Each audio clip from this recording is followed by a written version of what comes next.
কখনোই বলিনি যে আমি রাজনীতি করতে চাই না। আমি এর আগে যেগুলোতে বলেছি যে আমি এখন পর্যন্ত রাজনীতিতে যুক্ত হওয়ার কোনো চিন্তা ভাবনা করিনি। তার মানে এই না যে আমি ভবিষ্যতে রাজনীতিতে যুক্ত হব না, এই ব্যাপারে আমি সিদ্ধান্ত নিয়েছি। মানুষের জীবন সবসময় পরিবর্তনশীল। আজকে জুলাই আগস্ট গণঅভ্যুত্থান না হলে আমিও আমার যে আগের জীবন ছিল সেই আগের জীবনেই থাকতাম এবং নতুন করে আমি রাজনীতিতে যুক্ত হওয়া বা দেশের জন্য এত বড়োভাবে অবদান রাখার কথা হয়তো বা চিন্তাও করতে পারতাম না। সেই জায়গা থেকে জুলাই আগস্ট গণঅভ্যুত্থান আমার জীবনটাকে পুরোপুরি পাল্টিয়ে দিয়েছে এবং এই জায়গা থেকেই আমার কাছে মনে হয়েছে এখন আমি রাজনীতিতে যুক্ত হওয়ার মাধ্যমে জুলাই আগস্ট গণঅভ্যুত্থানে যারা শহীদ হয়েছে, আহত হয়েছে, যারা যে স্বপ্নের জন্য শহীদ হয়েছে, আহত হয়েছে, সেই স্বপ্নটি বাস্তবায়ন করতে আমি আমার জায়গা থেকে ভূমিকা রাখতে পারবো। সেই কারণে রাজনীতিতে যুক্ত। কত আসন থেকে এই প্রতিদ্বন্দ্বিতা করতে চান? রাজনীতিতে যুক্ত হওয়া মানেই মেম্বার অফ পার্লামেন্ট হতে হবে বা নির্বাচন করতে হবে তেমন বিষয় না। রাজনীতিতে অনেক সেক্টর আছে, ইন্টেলেকচুয়াল সেক্টরে কাজ করার জায়গা আছে, আরও বিভিন্ন ভাবে কাজ করে রাজনীতিতে অবদান অথবা দেশের জন্য অবদান রাখার সুযোগ আছে।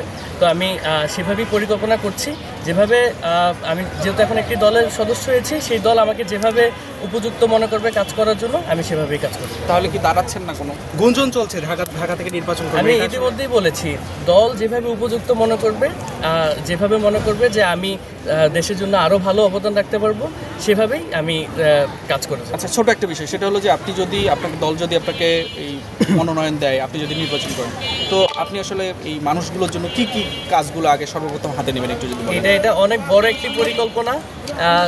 সেই পরিকল্পনা আমাদের দল থেকেও ইতিমধ্যে সাজানো হয়েছে, আমিও ব্যক্তিগতভাবে সাজানো হয়েছে এবং আমাদের থেকে অ্যাডভাইস নেওয়া হচ্ছে দলের ভিতরে যে কীভাবে আমরা সামনে আরও ভালোভাবে কাজ করতে পারি। তবে রাষ্ট্র মেরামত কাঠামোর যে 31 দফা আমাদের সম্মানিত ভারপ্রাপ্ত চেয়ারম্যান যে ঘোষণা করেছে, সেই 31 দফা যদি আপনারা দেখেন তাহলে একটি ক্লিয়ার ইনস্ট্রাকশন পেয়ে যাবেন কীভাবে আমাদের দল সামনে নতুন বাংলাদেশ বিনির্মাণের জন্য কাজ করতে আগ্রহী। ভাই, আরেকটা প্রশ্ন, আপনি সাথে শহীদ পরিবার এবং আহতরা সম্পূর্ণ একমত প্রকাশ করেছে এবং সন্তুষ্ট প্রকাশ করেছে। একটি যে রায় আছে, সাবেক আইজিপি চৌধুরী আব্দুল আল মামুন, তাকে রাজসাক্ষী করার বদৌলতে তাকে একটা প্রিভিলেজ দেওয়া হয়েছে, তাকে 5 বছরের কারাদণ্ড দেওয়া হয়েছে। কিন্তু আমরা মনে করি যে রাজসাক্ষী হওয়ার ফলে সর্বোচ্চ যতটুকু প্রিভিলেজ পাওয়া যায় সেটি হলো যাবজ্জীবন কারাদণ্ড পর্যন্ত। তার মৃত্যুদণ্ড হওয়ার কথা ছিল, সেই জায়গা থেকে যাবজ্জীবন কারাদণ্ড পর্যন্ত প্রিভিলেজটা পাওয়া তার জন্য যৌক্তিক।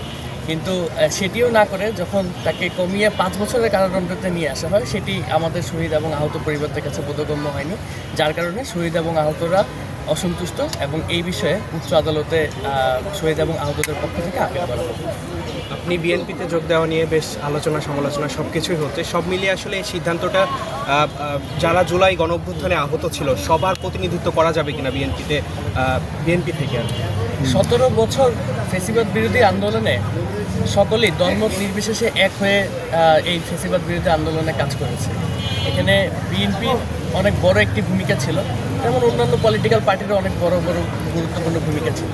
সেই জায়গা থেকে ফ্যাসিবাদ বিরোধী আন্দোলনের একটি অন্যতম শরিক দল বিএনপির সাথে যুক্ত হতে পারা নিঃসন্দেহে আমার জন্য একটি সৌভাগ্যের বিষয়, যার কারণে আমার কাছে মনে হয় বর্তমানে বাংলাদেশের সবথেকে বড় রাজনৈতিক দল বিএনপির সাথে যুক্ত হওয়ার মাধ্যমে জুলাই আগস্ট গণঅভ্যুত্থানকে বিএনপির ভিতরে থেকে আমি আরও বড় আকারে রিপ্রেজেন্ট করতে পারবো এবং দেশের মঙ্গল স্বার্থে, দেশের ভালোর স্বার্থে আমাদের শহীদ এবং আহতদেরকে নিয়ে আরও বৃহৎ আকারে এই বড় রাজনৈতিক দল থেকে কাজ করার সুযোগ পাবো। আচ্ছা, আরও তো রাজনৈতিক দল ছিল, সেক্ষেত্রে বিএনপি থেকে কি আসলে আপনাকে অফার করা হয়েছে নাকি আপনি স্বেচ্ছায় আসতে চান? আমি ইতিমধ্যেই বলেছি যে বিএনপি বর্তমান বাংলাদেশের সবথেকে বড় একটি রাজনৈতিক দল।